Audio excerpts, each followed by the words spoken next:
Hello बच्चों, let's see this question and the question says which one of the following statement is false? Option A, presence of albumin in urine is albuminuria. Presence of glucose in urea is glycosuria. Presence of excess urea in blood is uremia.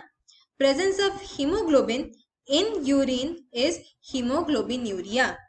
और हमारा question यहाँ पर ये पूछ रहा है कि इनमें से कौन सा स्टेटमेंट गलत है। और स्टेटमेंट है, पहला स्टेटमेंट कि अगर यूरिन में ज्यादा एल्बुमिन प्रेजेंट है तो फिर उसे एल्बुमिन्यूरिया कहते हैं।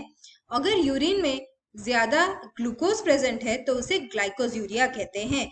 अगर यूरिन में ज्यादा हीमोग्लोबिन है तो उसे कहते हैं हीमोग्लोबिन्यूरिया, जो कि हमारा ऑप्शन डी है। और ऑप्शन सी दिया गया है कि अगर ब्लड में ज्यादा यूरिया हो तो उसे यूरेमिया कहते हैं। और हमारा की कॉन्सेप्ट यहाँ पर ये रहेगा कि डिसऑर्डर्स या फिर डिजीजेस जो कि एसोसिएटेड होते हैं यूरिन के कॉन्स्टिट्यूएंट्स के साथ या फिर यूरिन के कॉम्पोजिशन के साथ। यूरिन के कॉम्पोजिशन में अगर चेंजेस आए तो कई सारे डिजीजेस हो सकते हैं, जैसे कि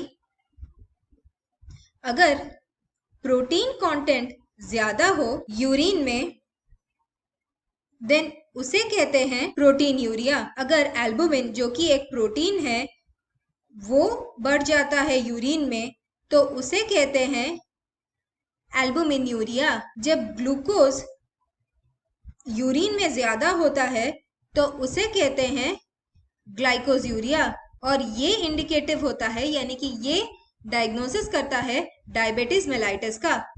अगर यूरिन में हीमोग्लोबिन दिखाई दे यानी कि यूरिन में ब्लड आए तो उस डिसऑर्डर को कहते हैं हीमेटूरिया। और अगर हमारे ब्लड में यूरिया का कॉन्सेंट्रेशन बढ़ जाए तो उस डिसऑर्डर को कहते हैं यूरेमिया। और हमारे क्वेश्चन के हिसाब से हमें देखना है कि इनमें से कौन सा गलत है। ऑप्शन ए दिया गया है कि presence of albumin in urine is एल्बुमिन्यूरिया।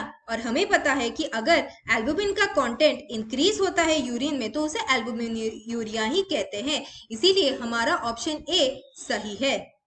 Option B दिया गया है presence of glucose in urea is glycosuria. और हमें भी पता है कि ग्लूकोज अगर यूरिन में इंक्रीज होता है तो फिर उसे ग्लाइकोज्यूरिया ही कहते हैं, और इसीलिए ऑप्शन बी सही है। ऑप्शन सी दिया गया है कि presence of excess urea in blood is called uraemia. और हमें पता है यूरिया अगर कॉन्सेंट्रेशन में इंक्रीज करता है ब्लड में तो उसे यूरेमिया कहते हैं, और ये भी सही है। ऑप्शन डी दिया गया है कि presence of haemoglobin in urine is called haemoglobinuria. Haemoglobin अगर यूरिन में दिखाई दे यानी कि ब्लड होता है यूरिन में और उसे कहते हैं हीमेटूरिया, हीमोग्लोबिन्यूरिया नहीं। और यही हमारा गलत आंसर है। और इस क्वेश्चन में हमें पूछा गया है कि कौन सा गलत है, इसीलिए ऑप्शन डी जो कि दिया गया है presence of haemoglobin in urine is haemoglobinuria, यही हमारा आंसर है। I hope you understood the solution. Thank you and all the best.